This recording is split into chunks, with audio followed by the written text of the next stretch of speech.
A very good afternoon to all of you. Thank you for joining us for this special media briefing on the occasion of the ongoing visit of His Majesty, the King of Bhutan, whose conversations just concluded with Prime Minister Shri Narendra Modi. To give us a sense of the visit and the conversations today, we have the pleasure of having with us Shri Vinay Quatra, Foreign Secretary. We also have Sudhakar Dalela, Ambassador of India to Bhutan, as well as Anurag Srivastav, Joint Secretary North. Sir, you have the floor. Thank you very much, Arindam, and very good afternoon to our friends from the media who have come here today for this special briefing on the ongoing visit of His Majesty, the fifth King of Bhutan. The King of Bhutan, His Majesty Jigme Khesar Namgyal Wangchuk, is on an official visit to India, which started yesterday afternoon and will go on till tomorrow morning. His Majesty is accompanied by His Excellency Limpo Dr. Tandi Dorji, the Minister of Foreign Affairs and External Trade of Bhutan, and other senior officials of the Royal Government of Bhutan. This visit of His Majesty, which has been long in planning, takes forward our long-standing tradition of regular high-level exchanges between India and Bhutan. Just to sketch the outline frame of the cooperation between our two countries, you are aware that India and Bhutan share an exemplary relationship which is characterized by trust, goodwill, mutual understanding. It's a time-tested nature of our friendship, which was reflected in the support that we provided to Bhutan during the COVID pandemic, including the Vaccine Maitri program, as also in the expansion of our partnership into some of the new emerging areas and domains of economic cooperation, which includes digital domain, space, a new area, financial connectivity and increasing interoperability, etc. Hydropower, again, a strong element of our cooperation, which most recently has included handing over of the 720 megawatt Mangdechu hydroelectric power project to the Royal Government of Bhutan. You would all recall, perhaps, that His Majesty was last in Delhi during his transit visit in September 2022. At that time also, he had had a brief meeting with the Honorable Prime Minister. In terms of the program elements of His Majesty's ongoing visit, as I mentioned, His Majesty arrived yesterday afternoon. External Affairs Minister called on His Majesty in the evening yesterday and hosted a dinner in His Majesty's honor, which actually involved good discussions and interaction with the key CEOs of some of the Indian companies. This morning, His Majesty visited Rajghat to pay his tribute to Mahatma Gandhi, and thereafter His Majesty had a meeting with Honorable Prime Minister Shri Narendra Modi. The meeting was also followed by lunch hosted by the Honorable Prime Minister, and later this evening His Majesty will meet Rashtrapati Ji. The bilateral discussions between His Majesty and the Prime Minister, as would be expected, covered the entire gamut of India-Bhutan cooperation and also issues of respective national and mutual interest. Let me briefly share with you its key elements as also the outcomes that we would be working on here on onwards following the discussions between His Majesty and the Prime Minister. First up, His Majesty briefed the Honorable Prime Minister on his significant transformation and reform initiative that Bhutan is currently undertaking. Prime Minister, on his part, reiterated India's continued and full support to the socio-economic development in Bhutan, based, of course, on the priorities of the royal government and in keeping with the transformation initiatives and reform process as per the vision of His Majesty. More specifically, there were 5 broad range discussion range issues. First was on economic and development partnership.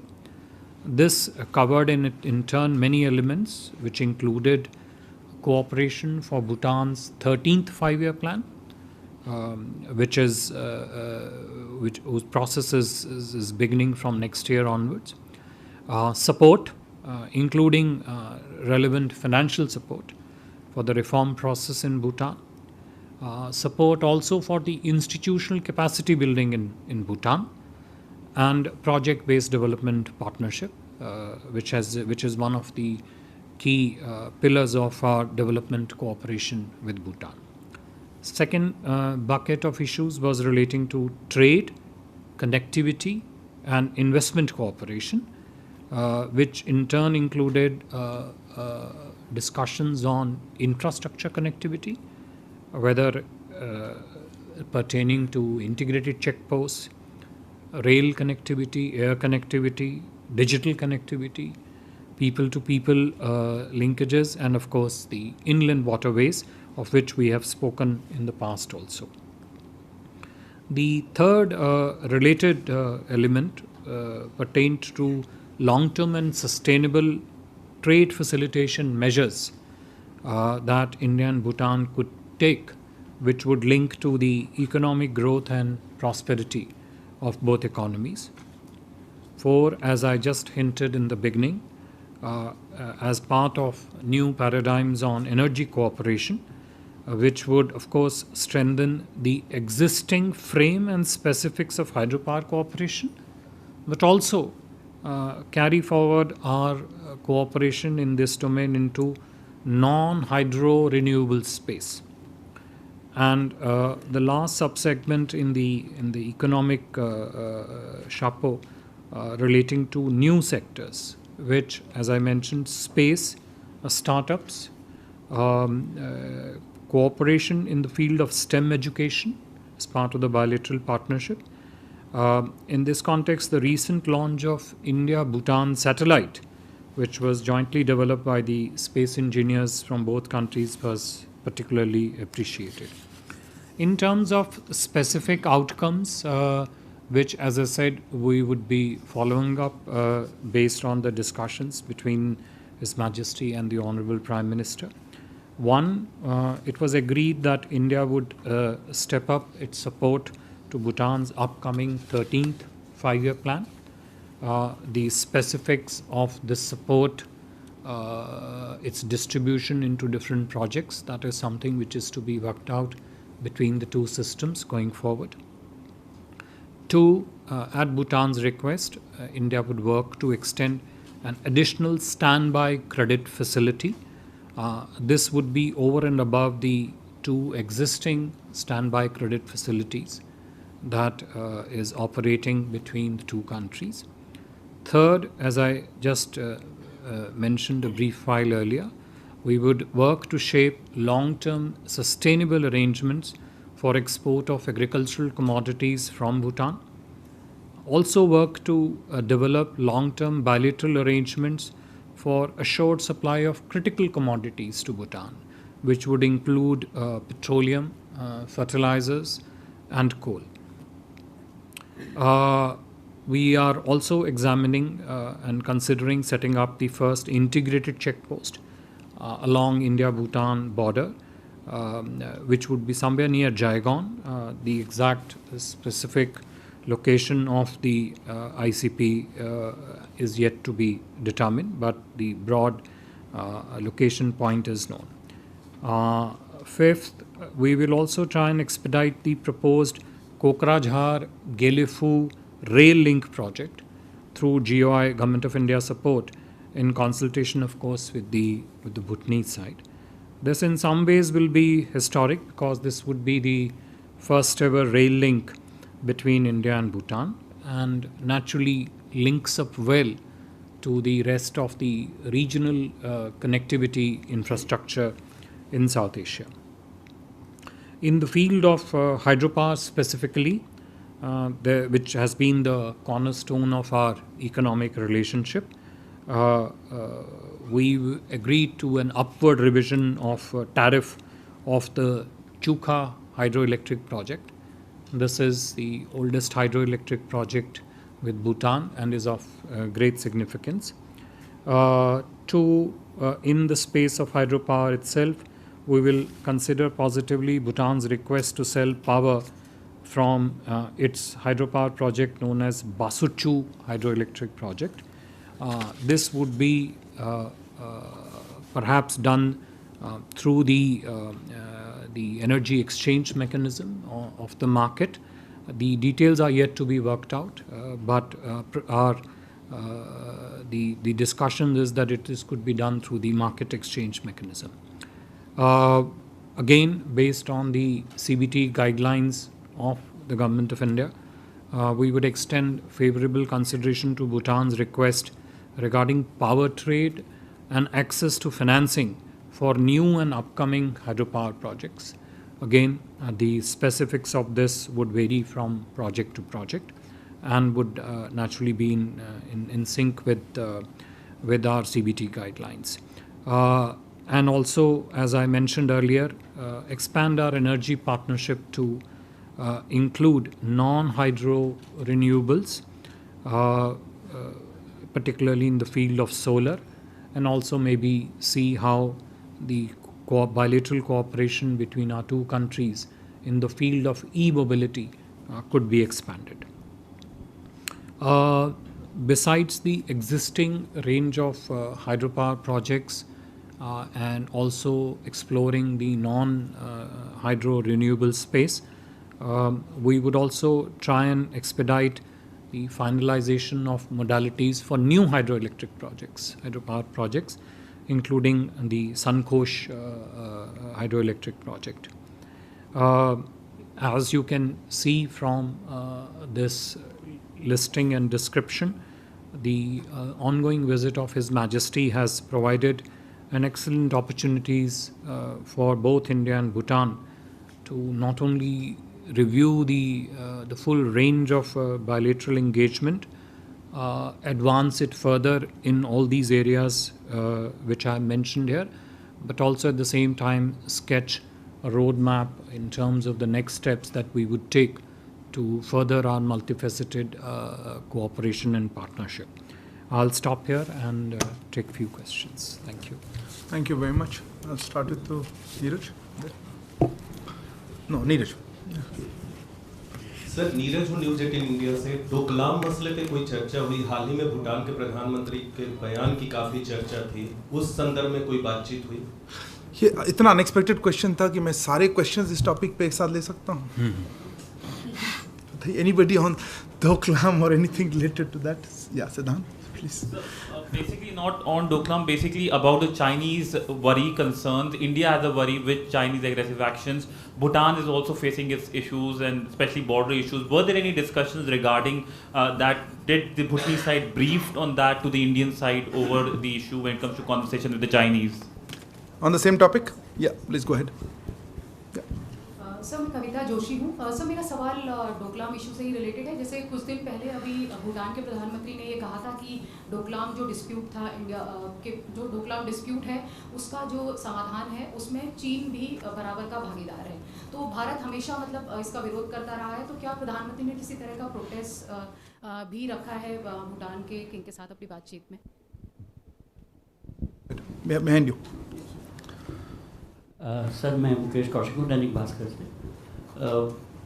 कुछ खुनमिंग में भी बातचीत हुई थी भूटान और China की, उसके बाद आप भी वहाँ पर विजिट करने गए थे। इस बार फिर से हम सुन रहे हैं कि 3 स्टेप रोड मैप भूटान और चाइना तैयार कर रहे हैं। क्या वो रोड मैप पर कुछ डिस्कशन हुआ और वो 3 स्टेप रोड मैप है क्या? भूटानीज को नहीं पूछ रहे। Sir, thanks now over here. Sir, there have always been many reports of PLA troops coming into Bhutan and so on. I don't want to go into that, but some time ago, I just mentioned one case, sir. This was Dasho Letho Tanvi, who was Secretary International Boundaries. he was going to the border areas. And he, inside Bhutan, was stopped by the PLA and not allowed to go to a place called Orola. This was about 2 years ago. No less. So, have issues that relate to PLA entering Bhutan, did these issues come up? Yeah. Your microphone? Sir Maha Siddiqui from NDTV. So related question, Chinese construction adjacent to Doklam in Amuchu River Valley. Did that come up for discussion considering that it could be a security concern both for India and for Bhutan as well? You say in Amochu Valley? Yes. Okay. Any other question related to this? Because I don't want to keep on coming back to this. If not, so you have a series of similar sounding questions.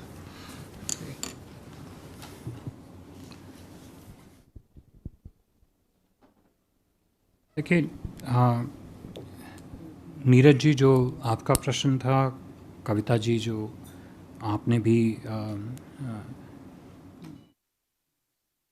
प्रसंग की जो रूपरेखा रखी, मुकेश जी आपका थोड़ा प्रश्न थोड़ा विभिन्न दिशा में था, लेकिन and also the other questions which look at this entire question of Doklam which was asked. देखिए, इसको नीरज जी और कविता जी, यदि आप अपने प्रश्न की रूपरेखा देखें, उस रूपरेखा का प्रसंग देखें, उसका परिप्रेक्ष्य देखें, उस प्रसंग और परिप्रेक्ष्य की केंद्रता देखें, तो नेचुरली स्वाभाविक है वो भारत के जो राष्ट्रीय हित हैं, भूटान के जो राष्ट्रीय हित हैं, भूटान भारत संबंधों के जो हित हैं, वो उसका केंद्र बिंदु उभर के सामने आता है।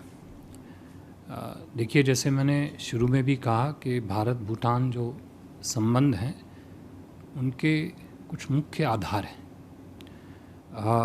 आधार हैं shared values, trust, as I said, mutual respect and a close understanding and sensitivity to each other's interests and concerns. I'm sorry, I'm going to migrate between English and Hindi because part of the questions were in Hindi, part of them were in English. Now, besides this exemplary and unique relationship that India and Bhutan have, we also have a time-tested framework of security cooperation. And as part of that, both countries maintain a long-standing tradition of very close consultations on matters relating to their mutual interest and, of course, security also. Now, in this context, the intertwined and indivisible nature of our security concerns is self-evident.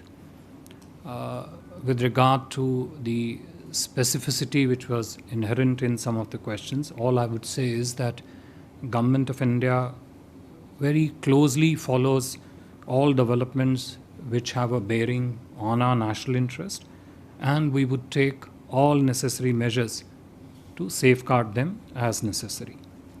Now, as regards the recent statements and the related commentary to them is concerned, I would say, one, that India and Bhutan remain in close touch relating to our shared interest, including security interest.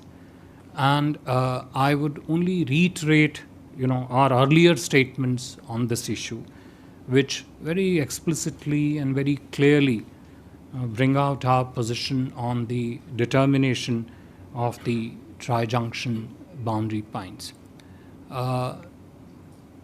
Kavita ji, Neeraj ji, यदि मैं आपके प्रश्न को थोड़ा आगे बढ़ा के कहूँ, यदि आप दोनों देशों के संबंधों का मूलभूत आधार देखें,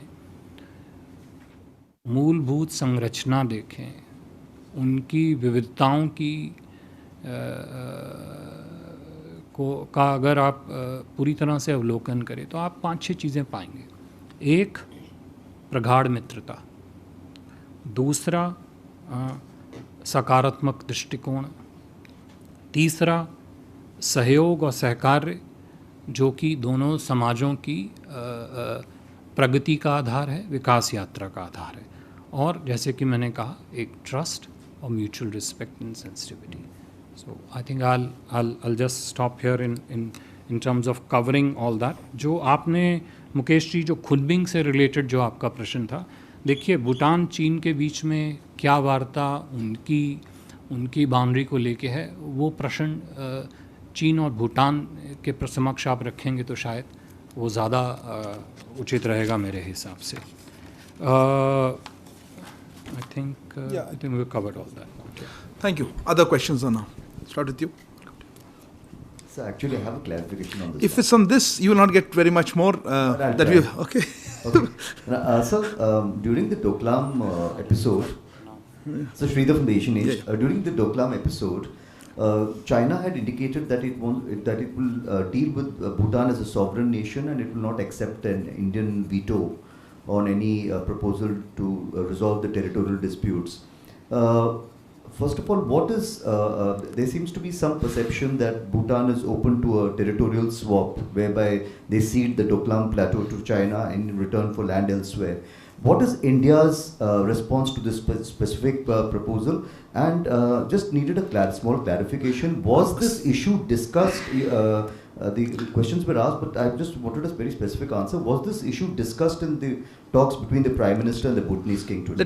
Let me respond before I even hand it over. That proposal is your proposal. I haven't seen a proposal like that. Go ahead.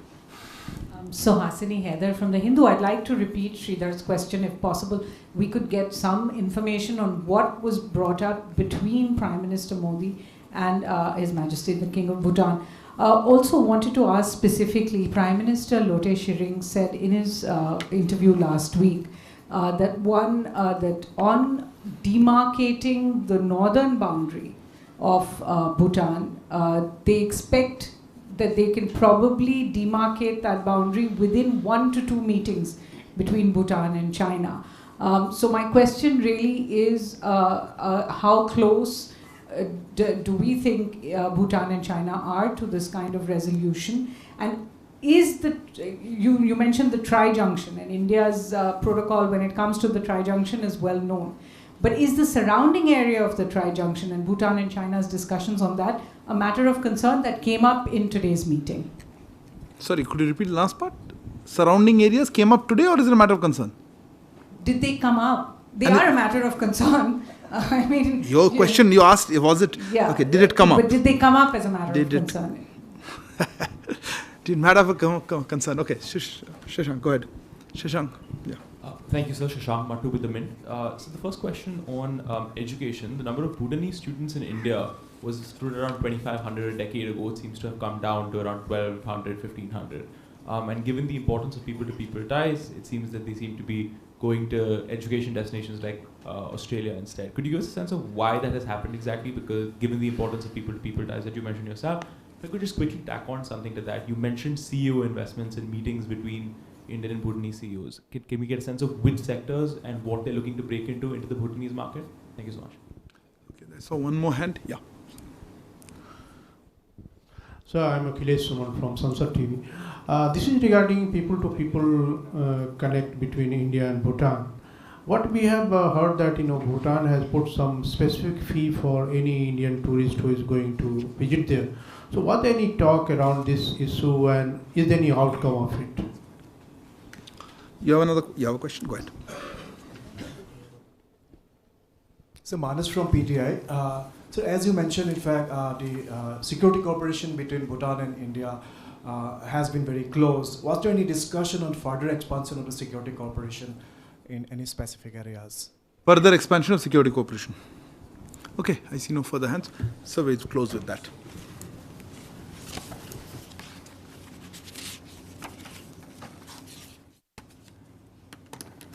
I think Sridhar, with regard to your question and what Suhasini then amplified further in terms of what was discussed between His Majesty and the Honorable Prime Minister, I mentioned right up front in my opening remarks that both His Majesty and the Prime Minister covered the entire gamut of bilateral cooperation issues and issues of respective national interests. So they looked at all the issues. With regard to the recent statements, and I said this in response to the earlier set of questions on this matter, with regard to the recent statements and also the media commentary which came on it, all I would say is, one, India and Bhutan remain in close touch, in close coordination, relating to our shared national interests, including security interest, and two, reiterate our earlier statements, which explicitly bring out our position on the determination of the tri-junction boundary points. With regard to the question on Bhutanese students, this was one of the in terms of linkages between our two countries, between our two societies. This was an important point in terms of what the two countries can do, what the two systems can do to further strengthen this part of our cooperation and ties. There is no change in terms of access and availability of Indian education system to our partner countries in our neighborhood and to their people, not just in terms of their presence here, but also in terms of the continuing national treatment that they get here. Which destination did they choose, of course, is always an evolving feature in terms of what happens within that society. But when His Majesty met with the CEOs of 5 or 6 key companies of India, the essential focus was to that if we talk, for example, of further strengthening infrastructure cooperation, let's say, then how do we interface private sector participation in India, from India, with that infrastructure partnership? One. Two, health partnership. If we try, for example, to shape a holistic health cooperation project between India and Bhutan, in Bhutan, let's say, then how do I bring in the private sector involvement and engagement with that? Similarly, with regard to the digital space and the whole range of ancillary industries for which Bhutan has the basic prerequisites in terms of the raw material, intermediates, or even in terms of the skilled manpower base. So how do you capture this entire package across different domains of economy, dovetail into what India and Bhutan do as two countries in terms of government-to-government basis, and amplify this togetherness into a project-based cooperation, which is then beneficial for the economic growth and prosperity of Bhutan, and which also increases the employment availability in Bhutan, but yet at the same time is complementary when it comes to India-Bhutan cooperation. So discussions with the CEOs, the range of areas that those discussions covered, essentially had a both conceptual aspect to it in terms of how do we shape this entire ecosystem of our economic cooperation. But besides the conceptual aspect of it, it also had specificity of different areas. Then how do you pick up the private sector involvement, not just in terms of capital, frankly, but more also in terms of the capacity, in terms of the expertise, and then give it a cooperative framework in which those complementarities can be harnessed and also can be amplified for the benefit of both the societies. So that was with regard to the CEO Investment Corporation. Akhilesh ji, आपका थोड़ा प्रश्न, sorry? That SDF fee. Okay, see, no, I think as I mentioned, Akhilesh ji, right, just now, that people-to-people ties are really a crucial element of our bilateral partnership between India and Bhutan.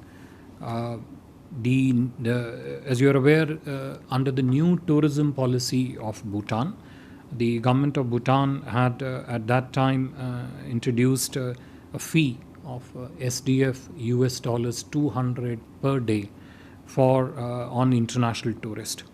The tourists from India, however, were required to pay only a concessional fee of 1,200 rupees per day, not $200 per day, which was announced for the rest of the international tourist. And naturally, this also, I think, was started off on an experimental basis. So we will see where this progresses. But as of now, on the ground, I think the flow of people between both sides is going on well, and this is something which we constantly keep discussing with the Bhutanese government. With regard to the question from PTI on the furthering of defense cooperation, look, I mentioned already we have a time-tested framework of security cooperation between India and Bhutan that has several elements to it, and we will continue to work on it to shape it further, consolidate it further. That's all I have to say on that one.